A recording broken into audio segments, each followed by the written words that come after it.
Good morning mga kapuso. Welcome back to GMA Regional TV Early Edition. Of course, this morning, wow, no, makaupod natin of course si Miss Rabia Mateo mga kapuso. Miss Rabia, mayong aga. Mayong aga dira sa inyo. Aba mga pinalangga naton dira nga Bacolod noon. Kamusta ka mo dira?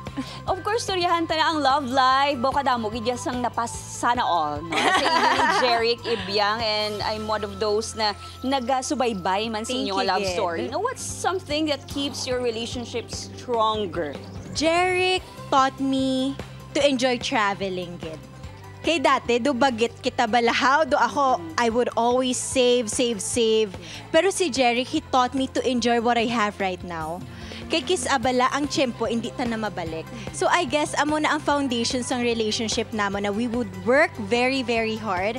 Then after that, we would treat ourselves sa out of the country, out of town, 2 to 3 days just to be refreshed.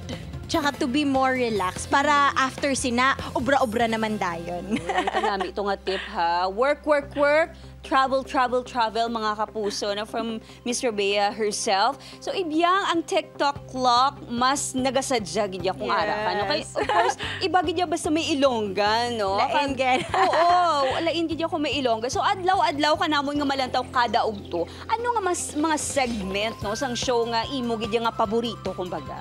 Ang paborito ko subong ang bag-o namon nga segment nga heto na nga kung diin bala ang mga issue nga permi taga kaatubang gina-discuss namon, and usually duhati gid ang opinion sa mga host, sa mga audience. So masadya ni siya kasi there's a lot of perspective, damo gid ya points, wala gid black and white, wala gid sakto or sala, basta tanan may ara sila punto sa ilang nga opinion. Ibiang, imbitaron na nato ng ating mga kapuso to keep on watching TikTok Club. Yes, sa tanan nga aton dira nga mga kapuso nga Bacolod noon kag mga Ilonggo, madamo gid nga salamat sa inyo nga suporta sa akon bilang Tasha sa kakatapos lang nga Royal Blood. Abaw gimbandera ko gitong aton nga Ilonggo accent. I love that. Nasample yun na to binagliga. Din mo no, nagwa na eh. Nagwa na. Sige. Pero next time, may paabot kita nga teleserye, hindi ko pa mahambal sugom, but around January po.